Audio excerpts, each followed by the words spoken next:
सबको बहुत बहुत आशीर्वाद।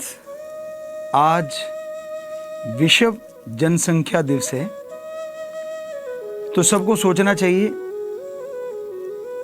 जिस तरह बाढ़ आती है, आज इस धरा पे जनसंख्या की बाढ़ आ रही है। दिनों दिन इस बाढ़ की वजह से बहुत कुछ बदलता जा रहा है। प्रकृति खत्म होती जा रही है और इंसानियत खत्म होती जा रही है। जितने लोग ज़्यादा हो रहे हैं धरती पे, उतने झगड़े बढ़ रहे हैं, टेंशनें बढ़ रही हैं, चिंताएं बढ़ रही हैं, बीमारियां बढ़ रही हैं। तो ये बहुत ज़रूरी है कि जनसंख्या को कंट्रोल किया जाए। जैसे अगर आपका एक बच्चा है तो सामने वाले का भी एक है, दो घर से एक घर हो गए, उससे आपका फाइनेंशियली भी फायदा है। कहाँ दो जगह बंटा था, कहाँ दोनों एक हो गई, दोनों की जो प्रॉपर्टी है वो एक को ही आ गई।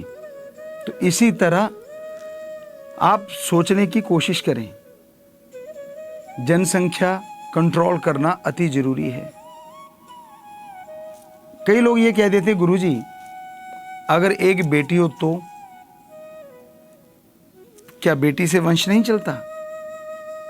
जो लोग कहते हैं कि बेटी से वंश नहीं चलता, उन्हें सोचना चाहिए कि बेटियां और बेटों में फर्क कहां है। हम आप लोगों से सवाल पूछते हैं, बेटे के अंदर खून किसका होता है?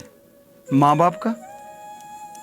बहू दूसरी आती है, और जब बच्चा होता है तो वो वंश चला सकते हैं, यही कहा जाता है ना। तो बेटी के अंदर खून किसका है? माँ बाप का। दामाद दूसरा आता है, तो उनका बच्चा वंश क्यों नहीं चला सकता? या तो ये कहिए कि बेटी की रगों में आपका खून नहीं दौड़ता, सिर्फ बेटे के दौड़ता है। क्या ऐसा है? नहीं, बेटे के अंदर भी माँ बाप का खून दौड़ रहा है और बेटी के अंदर भी सेम माँ बाप का खून दौड़ रहा है। तो अगर बेटे के बच्चे से वंश चल सकता है, तो बेटी के बच्चे से वंश क्यों नहीं चल सकता? जरा सोचिए, विचार कीजिए। तो ये रूढ़िवादी विचारों में मत पड़िए, इन चक्रों में मत पड़िए।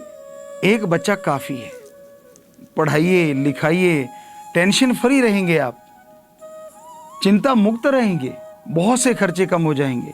और सबसे बड़ी बात, जनसंख्या विस्फोट अगर यूं ही चलता रहा तो इस धरा पे बहुत सारी परेशानियां खड़ी हो जाएंगी। बेरोजगारी बढ़ जाएगी, उससे टेंशनें बढ़ जाएंगी, चिंताएं बढ़ जाएंगी, लड़ाई झगड़े बढ़ जाएंगे।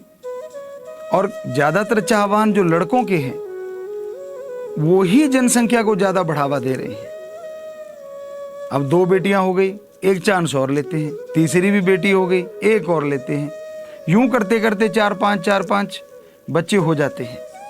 और जब पालन पोषण की बात आती है, प्रॉपरली सही तरीके से आप उनका पालन पोषण नहीं कर पाते। उनकी जगह पे सिर्फ एक बच्चा हो, चाहे वो बेटा है चाहे वो बेटी है, उसको आप बहुत बढ़िया ढंग से पालेंगे, पोसेंगे, बड़ा बनाएंगे, अच्छे संस्कार देंगे, और वो आने वाले समय में देश का भी भविष्य बनेगा, आने वाले समय में आपका नाम रोशन करेगा। इसलिए आज से आप लोग ये सोचें, विचारें और प्रण करें कि हमने कंट्रोल करना है, जनसंख्या को बढ़ने से रोकना है।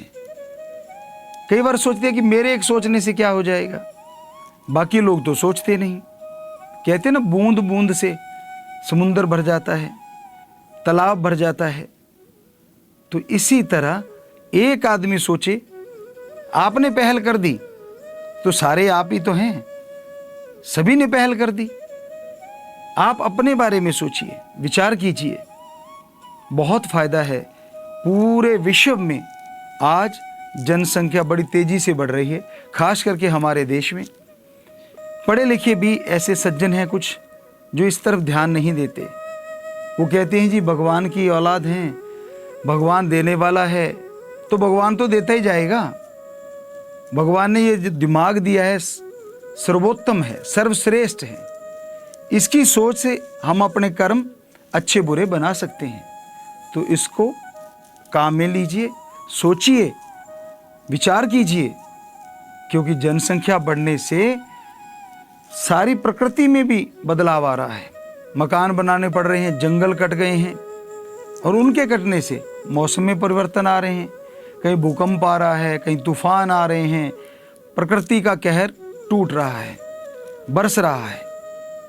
तो हमारी तो यही गुजारिश है आप सबसे कि आप पहल कीजिए, कंट्रोल कीजिए।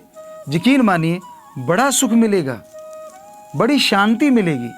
कहाँ 4-5 को पालना पोषना और कहाँ एक का पालन पोषण करना।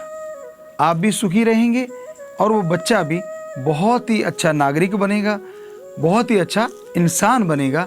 तो सोच के इन विचारों को अपने अमल में लेके आएं, आप करके देखिए, जरूर सुख मिलेगा, जरूर शांति मिलेगी।